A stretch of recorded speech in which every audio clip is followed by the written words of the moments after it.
Assalamualaikum warahmatullahi wabarakatuh, sahabat Waalaikumsalam Bintang, warahmatullahi. sahabat Mega Buana, Galuh Cibatu. Kita sekarang lagi berada di Jambansari, di makam siapa, Kang? Raden Adipati Arya Kusumadiningrat. Raden Adipati Arya di Arya Arya Kusumadiningrat. Kusuma di Ningrat. Ya, itu. Kita sekarang lagi bersama Bapak Nandang yang akan mengulas sedikit tentang Jambansari. Nah, pada hari ini hari Sabtu ya? Ya, Sabtu. Sabtu siang sambil ngobrol santai, kita akan bertanya-tanya tentang Jambansari. Siap, siap, Nah, siap, siap, siap. gimana Kang Nandang tentang Jambansari, sejarah Jambansari untuk saat ini seperti apa? Oke. Terlebih dahulu saya ucapkan Assalamualaikum warahmatullahi wabarakatuh. Tentunya Waalaikumsalam. untuk sahabat Bintang Galuh, juga sahabat Mega Buana Cibatu. Nah, perkenalkan, nama saya Nandang Sembada Putra, selaku juru kunci situs Jambansari yang berada di Kabupaten Ciamis. Tepatnya titik koordinatnya berada di lingkungan Lembur Situ, di Kecamatan Ciamis, Kelurahan Ciamis, dan termasuk sentralisasi Kabupaten Ciamis. Nah, situs Jambansari tentunya Bang Ali ini biar sahabat kita di Bintang Galuh juga di Mega Buana Cibatu mengenal, terutama bagi orang-orang Galuh. Masyarakat luas. Masyarakat luas terutama khususnya bagi orang Khususnya Ciamis bagi ya. orang Orang Ciamis. Ciamis yang berbicara tentang mengenal tentang sejarah, ada identik sejarah tentang sejarah Galuh yang sudah Galuh, tidak asing ya. lagi. Nah, situs Jambansari itu luasnya kurang lebih ada 4 hektar itu, dan diapit oleh 2 jalan. Ya. Sebelah selatan Jalan Ki Haji Ahmad Dahlan, dan sebelah utara adalah Jenderal Ahmad Yani. Ya. Nah, itu. Jadi dari titik sentral kabupaten ataupun alun-alun dari Masjid Agung itu tidak jauh aksesnya ke sini. Paling setengah kilo ada ya? 500 meter betul. 500 500 meter jarak tempuhnya bisa ditempuh dengan kurun waktu 10 menit lah Ya. sampai ke sini jalan kaki itu. Ya. Apalagi kalau pakai kendaraan. Lebih cepat. Lebih cepat. Nah, ada apa dan siapa? Nah, makanya sosok situs Jambansari ini bicara tentang situs pasti ada benda-benda purbakala, Ya. lalu juga ada tokoh. Ya. Nah, kita mau bercerita nih, obrol ringan aja buat Bintang, buat sahabat Bintang Galuh, juga Mega Buana Cibatu. Jambansari itu adalah sekarang menjadi areal pemakaman. Areal pemakaman keluarga. Ya. Nah, di antara areal pemakaman keluarga adalah satu sosok figur yang terkenal, yaitu beliau bernama Raden Adipati Kusumadiningrat, adalah salah satu sosok pemimpin di zaman penjajahan Belanda. Ya. Nah, di zaman penjajahan Belanda. Beliau itu hidup di era 1800. Tahun 1800-an. Jadi kita riwayat singkat sejarah Kanjeng Eyang dulu dah. Nah, Raden Adipati Kusumadiningrat itu adalah keturunan Adipati, keturunan pemimpin juga. Ya. Nah, ramandanya Adipati yang bernama Raden Adipati Adikusuma, dan ibunya Raden Ayu Gilang Kancana. Nah, melalui beliau gitu, lahirlah Raden Adipati Kusumadiningrat, dan beliau lahir di Galuh Gara Tengah. Kalau mungkin orang Ciamis mengenal tentang sekarang itu lokasinya yang disebut Imbanagara. Galuh Gara Tengah itu adalah sentralisasi kepemerintahan daripada Galuh terakhir, generasi penerus daripada Adipati Panaikan. Nah, kan nanti akan nyambung dengan Karangkambulan atau Bojong Salawe.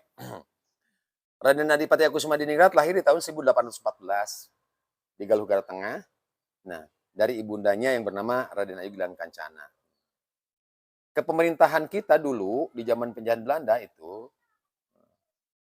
masih teritorial kepemerintahannya dengan bentuk kadipaten, Bang Ali. Nah, kadipaten makanya ada sosok pemimpin namanya Adipati. Nah, kalau sekarang kan kabupaten adalah bupati. Nah, nggak jauh beda sih. Yang berbeda di Adipati ini ada keistimewaan karena Adipati tidak bisa orang lain. Adipati ini harus regenerasi, dinasti dan pasti turun-temurun, gitu. Nah, yang paling menonjol tentang era Kusumadiningrat itu tentang perjuangannya di era atau di zaman kepemimpinannya, gitu. Itu banyak sekali. Sudah tidak tabu lagi, banyak sekali karya-karya yang ditinggalkan beliau untuk membangun kepemerintahannya. Dulu namanya Kepemerintahan Kabupaten Galuh atau Kadipaten Galuh. Nah, jadi di dalam penjajahan Belanda sendiri Raden Adipati Kusumadiningrat memberikan kenyamanan buat masyarakatnya, tidak merasa dijajah. Iya. Dijajah. Berarti kan otomatis kalau begitu kan pamornya hebat. Mm-mm. Ya, seorang pemimpin yang memang piawai mobilisasi terhadap artinya penjajah yang berkuasa. Iya. Karena kita memang ngerasa pribumi yang merasa dijajah, bagaimana kita punya itikad atau punya tekad untuk memerdekakan kembali negeri ini daripada cengkeraman kaum penjajah. Iya. Nah, di antara ini bukan menyombongkan, di antara Iya. sejarah itu Raden Adipati Kusumadiningrat itu jadi sekumpulan para adipati seluruh Nusantara yang berani dibanding dengan adipati yang lain, yang berani bisa mengusir Belanda. Mengusir Belanda dari jabatannya ketika dia artinya di wilayahnya mengganggu masyarakatnya. Beliau berani mengusir. Salah satu adipati yang berani mengusir pejabat Belanda. Ada pejabat Belanda yang memang orang Belandanya, ada juga pejabat Belanda hitamnya, orang kita yang memang berpro ke Belanda. Dia berani mengusir itu, dikeluarkan daripada teritorial wilayah kepemerintahannya beliau. Nah, jadi biografi perjalanan Raden Adipati Kusumadiningrat itu dari mulai dia mendampingi ayahandanya usia kurang lebih sekitar usia 14 tahun ya, beliau sudah bisa membantu ayahandanya, dan dipercaya dengan kepiawaian dia atau Allah berikan kemuliaan dengan kepintaran beliau, maka jabatan sekda dijabat.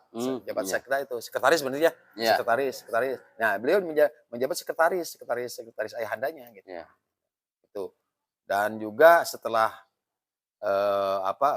perjalanan karirnya cemerlang itu di usia matang, di usia kurang lebih mungkin 17 tahun itu dia diangkat menjadi Letnan Jenderal II, pemimpin Panglima Pasukan Galuh di zaman era kepemimpinan ayahandanya. Gitu.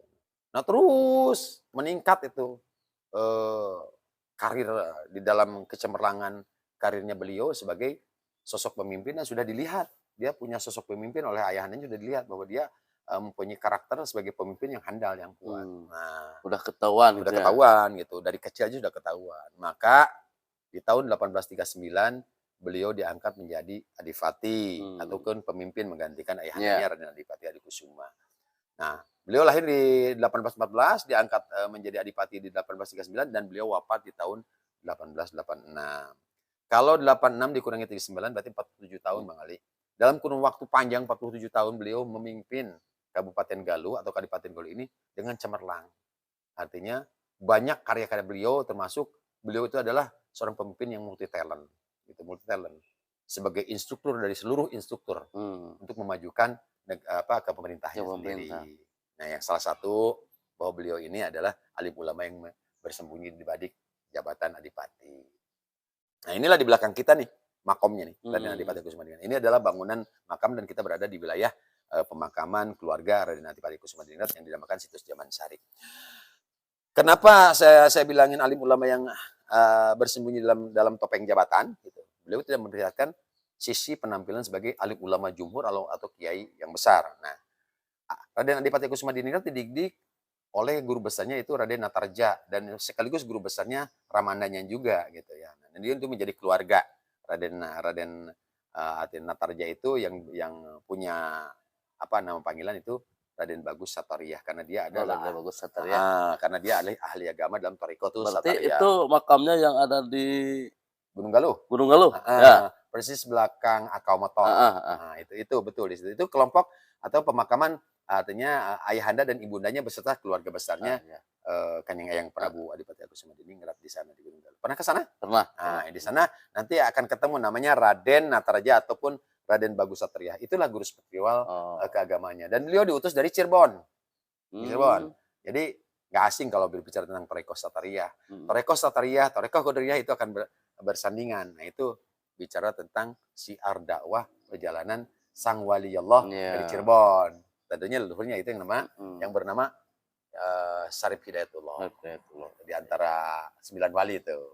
Dan ada sejarah darah campuran antara Jazirah Arabia dengan Pituin, artinya keturunan Prabu Siliwangi di Pajajaran. Maka di sana muncul ada anaknya yang bernama Rara Santang itu bergelar Syarifah Mudaim karena melahirkan artinya cucu-cucu atau regenerasi keturunan baginda Rasulullah dari Sultan Abdullah Hud Mesir.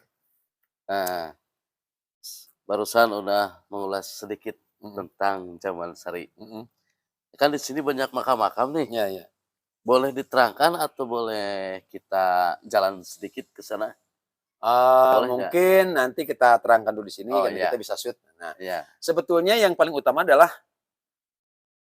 bagi warga Ciamis tentunya, warga Galuh, mengenal tentang sosok figur di mana sampai ke pertisasan Ya, terakhirnya. soalnya gini, yang identik dengan nama Zaman Sari itu hanya Aing ini aja. gitu. Padahal kan di sini makam banyak gitu kan. Banyak, betul. Nanti Kan kita harus tahu nih ada apa aja boleh nih, nanti ada siapa aja nih kita di bisa sini, sambil gitu. berjalan dan di belakang kita, di depan kita ini itu ada makam 4 makam nih. Nah, itulah Permaisuri Kanjeng Eyang. Oh. Jadi istri-istrinya beliau. Ya, Istrinya ada beliau 4 berarti ya? 4. Iya. 4 yang ada di sini. Sebetulnya Kanjeng Eyang kan punya 8. Nah, istrinya tuh di luar 4. Iya. Kenapa yang di sini katanya, ada 4? Ya, kenapa nanti kata persahabat berarti, katanya banyak amat, 8 gitu. 4. Beliau menikahi istri-istri yang berjuang untuk punya giroh dan siroh membantu perjuangan untuk memerdekakan negeri ini. Jadi Kanjeng Eyang bukan dengan keilmuannya ya, bukan artinya mengumbar syahwat, tidak. Setiap isinya itu adalah putra Demang dan Adipati. Dan beliau membantu untuk memerdekakan negeri ini. Jadi ketika dilihat karakteristik Kanjeng Eyang itu seorang pemimpin yang tangguh, maka istri-istrinya membantu ikut andil itu. menyupport bagaimana ada dari mertuanya menyupport dengan harta bendanya, dengan pasukannya. Nah, untuk melawan artinya tirani daripada penjajahan kaum bule yaitu Belanda. Salah satunya ada yang beliau mualafkan itu. Jadi di antara istrinya itu ada satu keturunan Chinese. Nah, kalau di Cina ini kan minoritas ya. Di Indonesia ini Chinese itu minoritas. Memang dari dulu. Tapi ada Chinese yang juga ikut berjuang dalam artinya mengandalkan. Baru tahu saya nih. Mengandalkan diri dalam untuk perjuangan kemerdekaan. Nah, nanti kita shoot di sana, boleh di foto, boleh di video juga, insya Allah. Karena lambangnya keberanian artinya Kanjeng Eyang hingga memperistri seorang etnis Cina itu dulu ada terkenal di tahun 1700 sampai 1800 itu ada orang kaya ahli bisnis namanya keluarga Babah Empang ataupun yang bernama Babah Tehek. Jadi marganya Tehek. Nah ini istrinya Kanjeng Eyang juga namanya Tepitnio dari marga Teh. Nah, Tepitnio dan setelah dimualafkan Eyang memberikan nama adalah Raden Ayu Juitaningrat. Nah, Raden Ayu Juitaningrat. Inilah, alhamdulillah, setelah dimualafkan ini, beliau artinya membantu perjuangan Kanjeng Eyang. Kanjeng Eyang Adipati Alkusumandiningrat.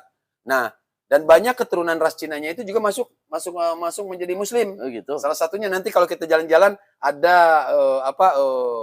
gedung tua, tempat ataupun bekas rumahnya mertuanya beliau masih ada. Masih ada sampai sekarang, insya Allah. Waalaikumsalam warahmatullahi wabarakatuh. Kebetulan nih ada tamu. Mangga. Sok. Nah, jadi sahabat Bintang Galuh ataupun Mega Buana Cibatu. Nah, saya selaku juru kunci, nanti kita bisa sambung lagi kebetulan ada tamu yang mau ziarah. Nah, tapi tidak mengurangi kehormatan. Nanti kita shoot seluruh area sini ya sama Bang Ali. Untuk sementara itu aja dulu. Nanti kita bisa berbincang lagi dengan Bang Ali atau dengan yang lain untuk sahabat Supi Bintang Galuh dan juga sahabat Mega Buana Cibatu. Insya Allah, bagaimana kita menghormati tentang jejak leluhur, karena ada satu pepatah, di Galunggung itu ada bahasa Sangsakerta dari Watang Ageng, maka termaktub dan tertulis di dalam naskah Sangsakerta, artinya Wangsakerta, dan juga naskah Galunggung, maka yang berbunyi, Hananguni, Hanamangke, Tan Hananguni, Tan Hanamangke, Hana Catang, Tan Tunggak, Hana Watang, Tan Tunggak. Itu artinya berbicara, jangan lupa, adanya sekarang, adanya dulu. Adanya kita, adanya ibu bapak kita. Maka sejarah kita mengukir di akhir tentunya ada awal. Jadi jangan lupa bahwa sejarah di dunia ini ada awal. Ketika dunia terbentuk adalah ada yang punya, yaitu Allah SWT. Tidak akan ada bentuk kalau tidak ada yang mencipta. Seperti perjalanan kita. Ya. Ya. Oke deh, sahabat Bintang Galuh, juga sahabat Mega Buana Cibatu. Untuk sementara kita rehat dulu. Assalamualaikum.